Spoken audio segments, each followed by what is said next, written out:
Lebih nyaman mana? Kalau dari serunya, seru catwalk. Kalau cuannya foto.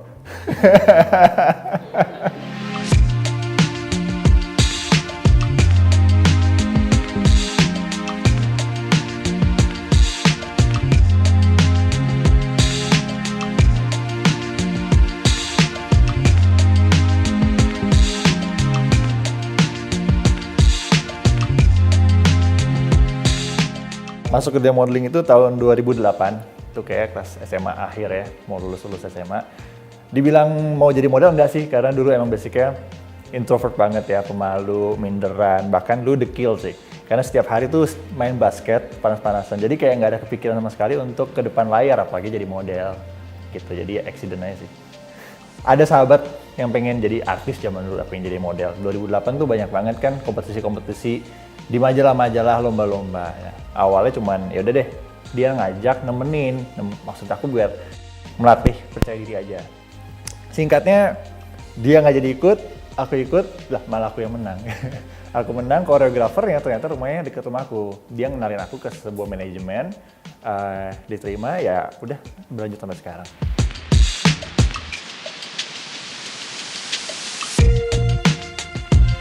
Bener sih, kalau dunia fashion apalagi di Indonesia kita ngomonginnya identiknya ini perempuan banget ya gitu. Dan kalau aku sih tantangannya paling bagaimana, mungkin aku bisa analogikan sebagai sebuah pizza gitu, satu loyang pizza. Mungkin aku bisa bilang, I would say 3/4 itu adalah bagian female model. Nah, jatahnya male model ini 1/4 pizza ini nih gitu.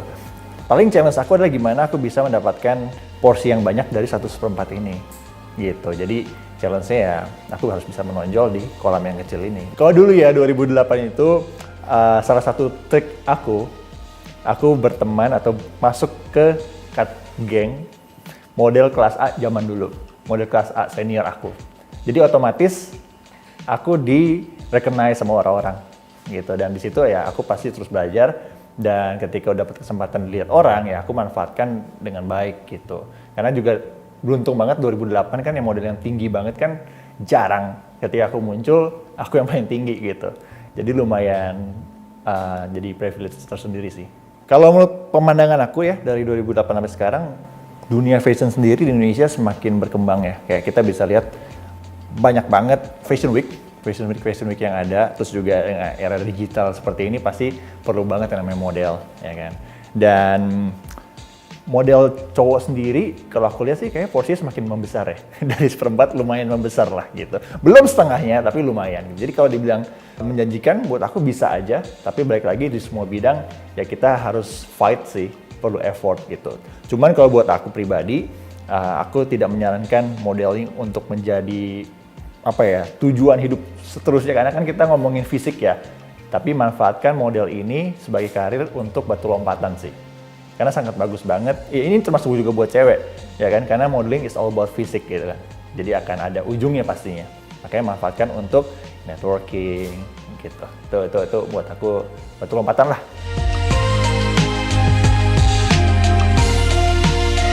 Banyak banget sih kalau pengalaman menarik ya. Tapi yang paling challenging kali ya. Yang paling challenging aku pernah waktu itu show GF3 buat desainer Prio Octaviano, tapi lupa tahun berapa. Dan di situ runway panjang banget ya, sangat panjang banget. Dan kita pakai wedges dengan heels yang tinggi.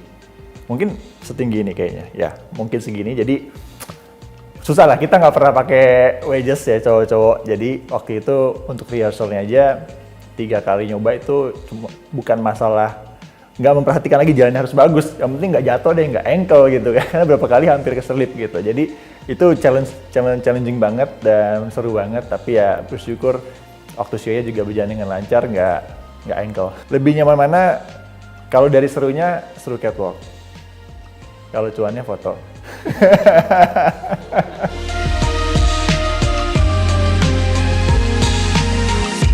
Oke, dulu emang banyak yang nyuruh ya.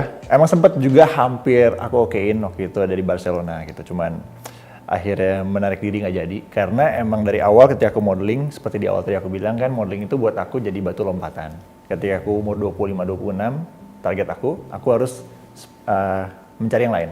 Maksudnya melebarkan sayap, membuka keran-keran air yang lain gitu. Jadi waktu itu di umur 23-24an udah mau mencapai target aku, makanya aku kayak nggak jadi ke modeling di internasional gitu, karena target aku emang bukan jadi model yang fokus di model sampai umur 30-an, 40-an gitu. Jadi emang secara itu personal aja sih, punya target pribadi. Jadi dibilang menyesal juga enggak, karena emang dari awal cuma mau jadi modeling ini buat lompatan buat aku gitu.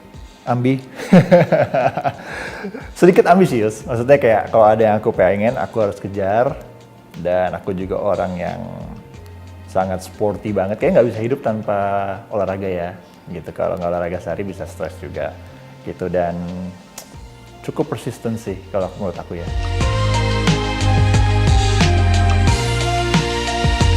Mau punya banyak duit, tampil depan layar. Ya waktu itu aku inget sih, itu quotes-nya dari drama Korea aku ambil, aku dapat gitu. Cuma lupa judulnya, aku doang banget. The slower you go, the more you can see things. Jadi di masa-masa itu tuh, masa-masa media sosial yang semua serba flexing kan, kita nggak terbiasa kan. Kadang-kadang kita ngeliat, wih temen kok kayaknya kerjaannya banyak banget. Wih temen kok seru-seru banget dapat project-projectnya. Kadang-kadang suka masa minder gitu kan, down juga. Nah dengan kalimat itu, buat aku jadi sebuah pemacu juga buat aku sih.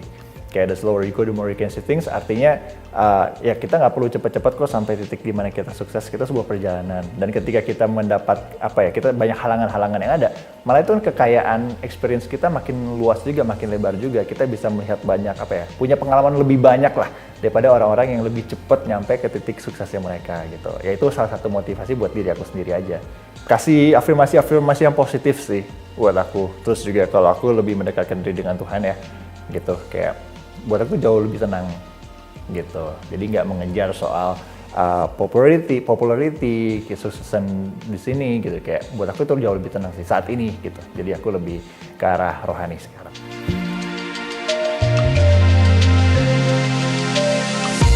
Kalau buat aku tipsnya, mungkin sekarang kalau tadi aku simbolkan dengan sebuah pizza, sekarang makin banyak yang mau makan pizza itu gitu. Ya kan? Jadi makin banyak orang-orang yang pengen jadi model gitu, baik cowok ataupun juga cewek gitu. Jadi gimana caranya kita harus bisa punya persiapan yang matang dulu sih. Kayak grooming diri ya kan, dari kulit, penampilan, rambut, bahkan sekarang OOTD juga penting banget ya kan, mix and match itu kan bisa dipelajarin semuanya. Itu bagian dari personal branding. Yang kedua, skills lah. Skill tentang modeling itu kan sebenarnya banyak, gak cuma foto dan jalan kan, tapi jalan juga ada berbagai macam jalan, pose juga ada berbagai macam expression gitu. Jangan sampai kita masuk ke agency, kita datang, kita apply atau kita ikut casting dengan zero skills. Ya susah lah, karena saingan kita semakin banyak banget. Jadi persiapan diri lebih matang itu jauh lebih penting saat ini. Kalau dulu kan aku masih nggak begitu banyak yang pengen jadi model kan, belum ada kesana. Kalau sekarang udah jauh banget, semua berbondong-bondong buat jadi model dulu gitu. Jadi itu persiapan lebih matang sih.